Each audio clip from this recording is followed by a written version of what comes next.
Science fiction conventions are becoming ever popular, but there is one event that is ahead of the curve, giving unprecedented access to stars of some of the favourite sci-fi franchises. And at the Grand Harbour Hotel in Southampton, the 24th Sci Fi Ball was well underway. Every year we try and bring something fresh and new to the event, and we took on board the fact that our day registration would like a bit more to do. So we have changed the ticket structure for them, and instead of having to pay extra for different things, we have a one price ticket, fits all, and that includes all the talks, all the well, not parties so much, but the games and the quizzes, and of course we've got a new marquee which is double sized our event. All the dealers and exhibitors are out there, and where they were last year, we now have an amazing retro games company that have got everything from GoldenEye to arcade games. He said to me last night, "Oh, I've got 100 games on just this one machine alone, so that people can come and play old style games," which is brilliant. And then we've got the Lego exhibition up there with all the sci-fi buildings and ships and all sorts, and there is Lego laid out there for anybody who wants to have a go, so that's quite fun. The event is once again in support of the Teenage Cancer Trust and is run completely non-profit. The whole crew, there's over 60 of us, we're all non-paid volunteers, and we raise money for a very worthy cause, which is the Teenage Cancer Trust. And I think over the last, how many years have we been doing? About six. In 6 years that we've been raising money for them, we've raised £41,000, and we're hoping to add quite a substantial amount to that this weekend. So they need these funds, absolutely. It also pays for the nurses to go into the community and see the actual kids in the community in their homes, and things like that teenagers take for grants like TVs or iPod dockers or things that it's all things that they don't have on a normal NHS ward, that makes their journey through that horrible disease all much better. As I say, they're amongst other teenagers, so they have found they support each other so well. There is a much higher success rate of recovery through the teenage cancer ward, so it's a worthy recipient of funds. Many attending the event will be there for the special guests, and with actors from Star Trek and Doctor Who particular favourites. Yeah, it just seems really lovely and warm, and it seems like people come back year after year and they all sort of know each other. So yeah, it's a really lovely atmosphere. To raise some money for the Teenage Cancer Trust, which if you can have people sort of coming and having an amazing time and also helping a charity like that, then it's a double win, really. Star Trek does represent a positive future for most of us, where most of us get along, that things are better, that there are less prejudice, and when there are conflicts, it's generally over something real, not something as superficial as, where you're from or what color your skin is or what have you.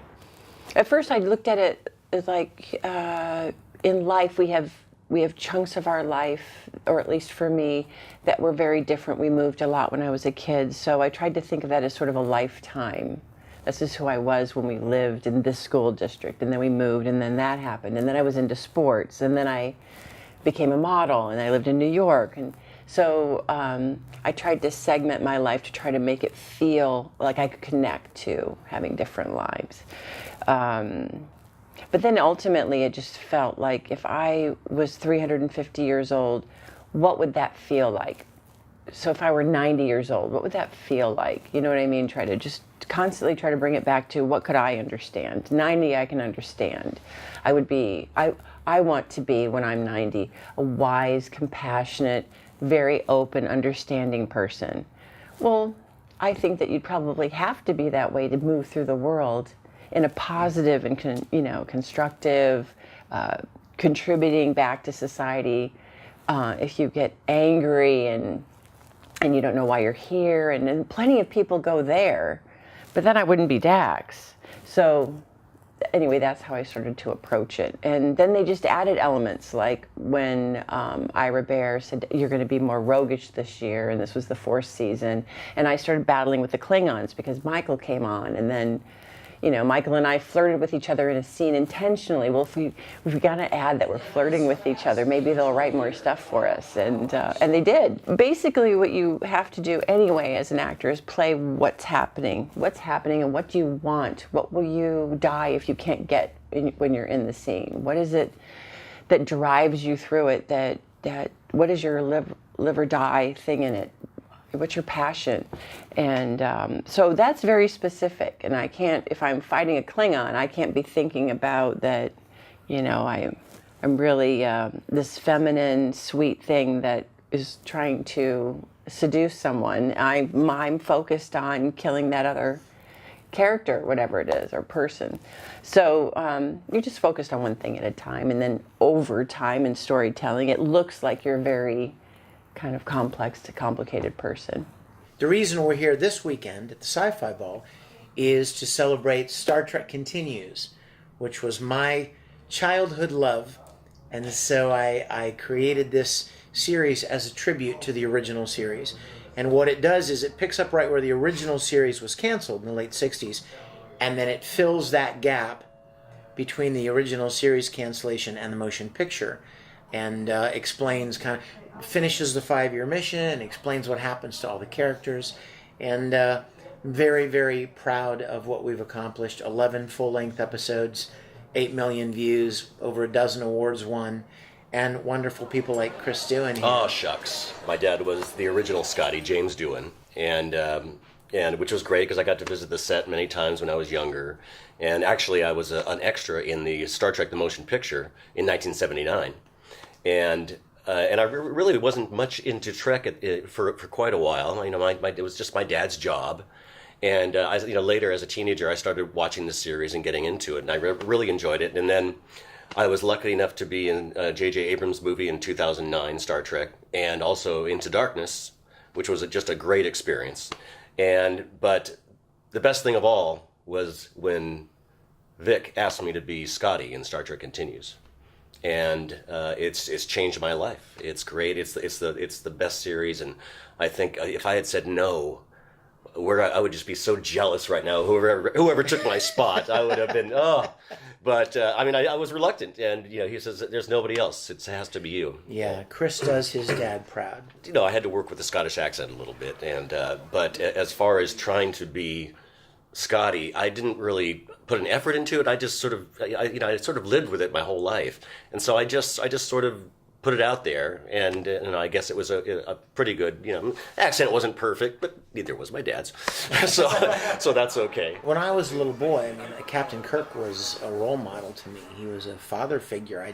My dad wasn't around, and here was this handsome, strong, passionate leader of men, brave, and It's on almost these like you're adventures. talking about me. I am. And I always imagined what it would be like to play a character like that, or to be that person. So I play Kirk in the series, and it's my love letter back to Star Trek. This series is my gift, my tribute back to a show that inspired me when I was a little boy. And for those of you who haven't seen Star Trek Continues, Vic's portrayal of Captain Kirk is amazing. I mean, you watch it, go a couple episodes in, and you will just say, there's William Shatner, and then there's Vic Mignogna. Thank you. Seriously, it's really true. And you're talking about him as a father figure. I looked up to Scotty as a father figure. Almost everything I've done, I'm completely unrecognizable in the flesh.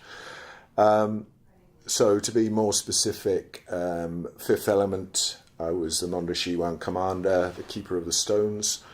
In Star Wars, I was 7 different characters across the 3 prequel trilogy movies. In Hitchhiker's Guide to the Galaxy, I was the Vogan soldier that had the inestimable, proud moment of saying, "Resistance is useless."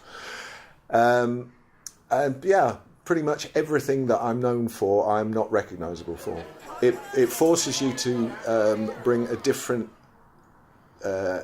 element of creativity to it, because strangely enough, I was having this conversation at a presentation just now,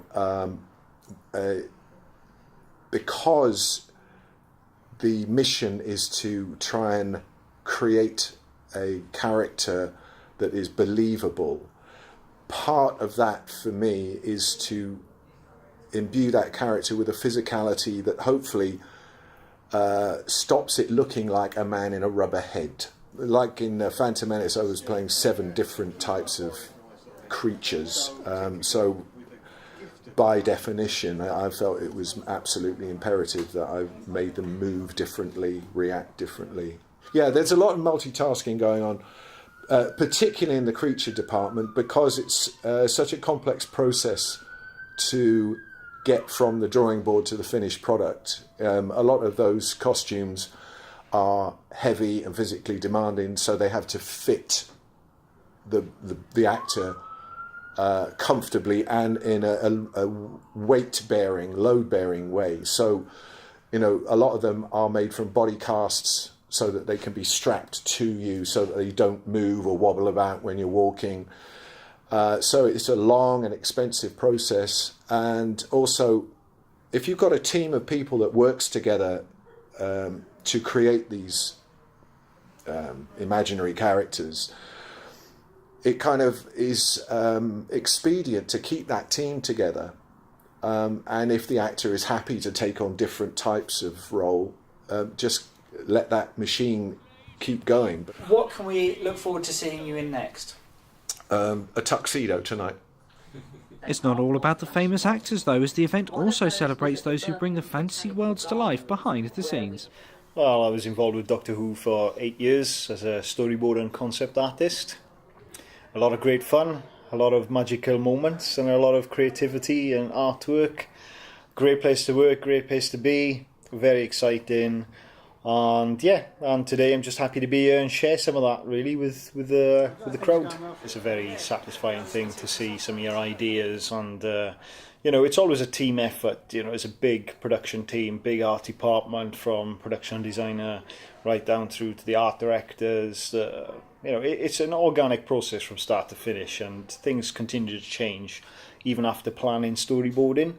So, but there's always someone playing a key role somewhere in the creative process, and it all comes out on screen in the end. I did 8 years of designing monsters, props, sets, scenes, and storyboarding the shots and things like this, which was fantastic. And on a number of different shows, Sarah Jane Adventures, Wizards v Aliens, Torchwood, and a number of other TV shows for BBC Wales was fantastic. And it's a good insight for anybody who's interested and wondering what happens backstage and where the visualization of telling the story all begins, and it usually is with the storyboarding.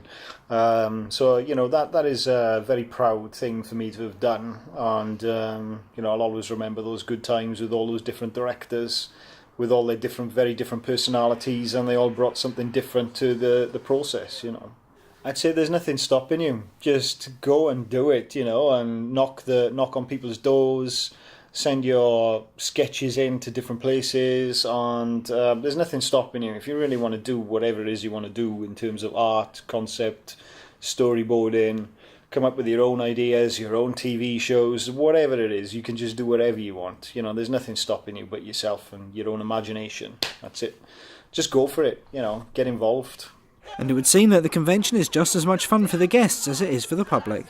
I think conventions are popular because they're fun and because everybody's accepted who they are. You're welcome. Bring your freak flag and enjoy yourself. This one, I think, like all charity ones, the people that are here to make a difference.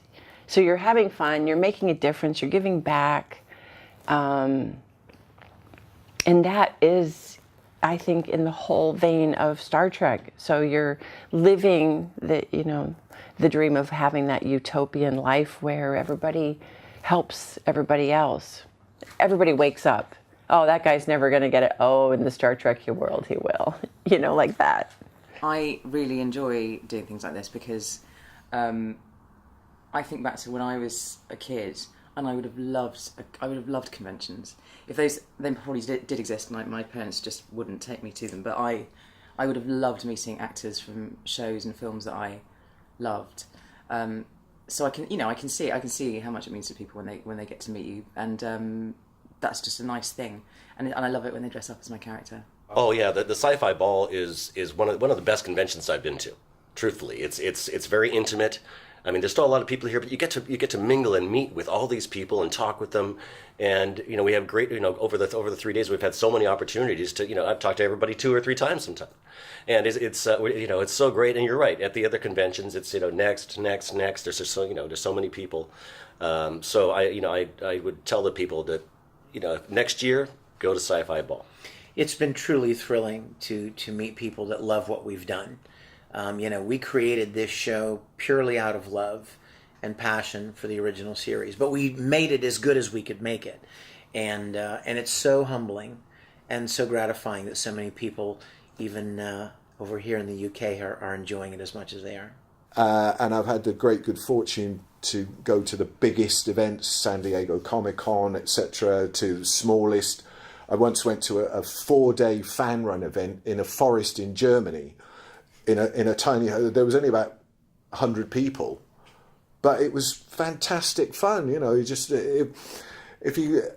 If you allow yourself to be open to these things, you can meet people that you would never meet under any other circumstance, and hear stories and learn things that you would. For example, just now I was having a conversation with a woman who educated me about where the origin of the phrase Dutch courage comes from, which I never knew before.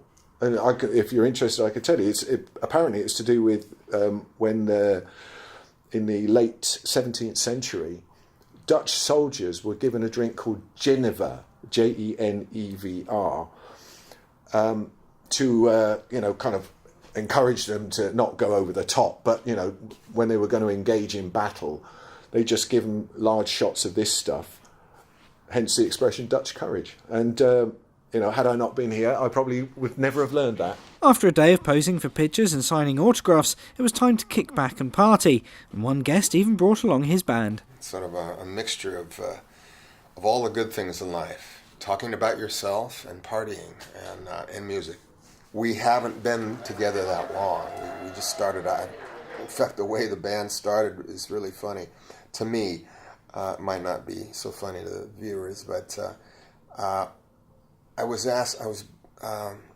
on the phone with my agent, my convention agent, and this is about 1.5 years ago, and she was asking me what I want for the upcoming Star Trek Vegas extravaganza. 30,000 people roll through this hotel over 5 days, and I was just delineating my minimal requirements, just a table and place to sign. And she said, "You have a band too, don't you?" I go, "Why do you ask?" She says, "Well, they pay extra for cabaret acts or musical acts and all that." And I said, "Yes, I have a band," because I had thought about these strange people who show up and jam with me on Thursday nights. We're called Sons of Kirk, and we play classic rock tunes, and I've written funny, sexy Star Trek lyrics. We're mad about the idea. This is great. We're going to book you 3 nights in the top of the Rio Hotel in the Voodoo Lounge. Oh, that's great. So I got really busy for 3 months, and I rounded up guys that I played with before, and who are professional musicians. I'm an actor, and I play guitar, and sing. But these guys do it for a living, and we all have a good musical shorthand and familiarity with each other. So I called these guys up and I said, "You want to go rock the nerds in Las Vegas?" In fact, I took songs that I already do, already sing or play guitar to, or play harmonica on, and I started looking at the original series. I figure that's a good place to start. The original series, and Spock and Kirk and the whole cast, and I started recording and going back and looking at the triples and all that. I thought, if I can work these scenarios into some songs that I already play, I'll just borrow the music. Thanks Beatles, thanks Eagles, thanks Bruce Springsteen for loaning me your music to write Star Trekian songs. So that's what I did, and it came. I sort of pulled a Weird Al Yankovic on it. So that's what we're doing, and we don't suck. That's always a key thing. Don't suck. We just want to rock everybody. I even love meeting people and talking about the process and talking about the shows and the fandom. Fandom's wild. It's like nothing ever. I feel sorry for actors who haven't been a part of the franchise, who don't do some of these conventions. And I try to not do too many of them. I try to keep it at a minimum because I don't want to get jaded. I don't want to get a Hollywood attitude. I don't want to ever think that my career is so important. I do only serious stuff. I don't have time for this crazy thing you crazy fans do. Cosplay. I don't have to. I don't want to ever get like that because I think it's a hoot. I think it's just great. With the ball over for another year, we continue our quest to seek out new events and new stories, to boldly report where no one has gone before. Richard Stringer, That's TV.